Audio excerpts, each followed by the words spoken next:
Hi guys, welcome to Gavin guest channel.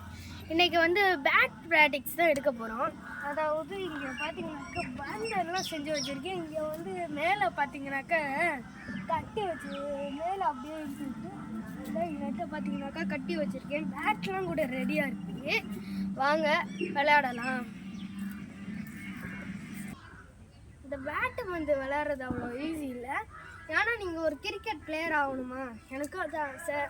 Cricket player ஆகணும்னாக்க first ஒன்று கொஞ்சம் கஷ்டமாக தான் இருக்கும். கஷ்டம்னு நினைக்காம ஈஸின்னு நினச்சிங்கனாக்கா உங்களால் கன்ஃபார்மாக முடியும். அதனால் நீங்கள் நல்லா கிரிக்கெட் பிளேயராக ஆகணுமா, லைக்கும் சப்ஸ்கிரைபும் மட்டும் பண்ணி விட்ருங்கப்பா. இப்போ வந்து எப்படி அடிக்கணும்னாக்க ஃபஸ்ட்டு ஒன்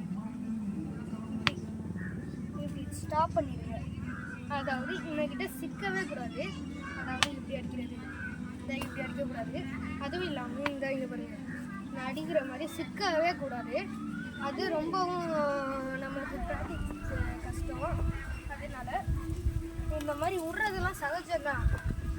அதனால் ஃபஸ்ட்டு பந்தை கையில் கட்டிட்டு இப்படி விட்டுட்டு இப்படி அடிச்சுங்க.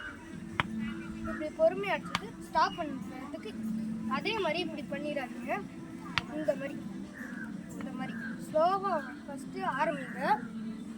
ஃபஸ்ட்டு போனாலும் பரவாயில்ல, நீங்கள் ஃபஸ்ட்டு வாட்டி ப்ராக்டிஸ் பண்ணுறதுனால இதெல்லாம் சகஜம்தான். ஃபஸ்ட்டு வந்து இப்படி அடிச்சுக்கிட்டே இருக்கணும். இந்த மாதிரி அடிக்கிறேன்.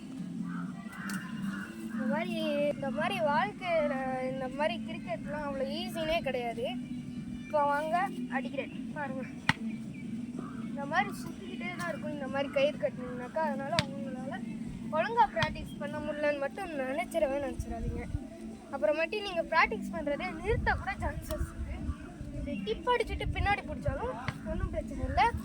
அடுத்த மேட்சில் வந்து நீங்கள் இது பண்ணிக்கலாம். அவங்க அடிச்சுட்டு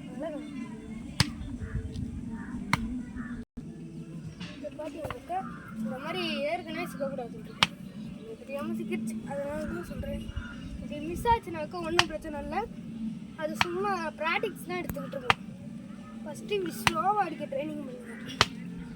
அதுக்கப்புறம் மற்றது இந்த மாதிரி ஃபீடாக அடிச்சுக்கலாம்.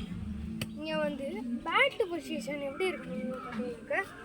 இப்படி பந்து இப்போ வரும்போது இப்படி வந்துருச்சா, அப்போக்கே நீங்கள் போக விட்டுறக்கூடாது. இப்படி அடிச்சிடணும். இப்படி அடிச்சு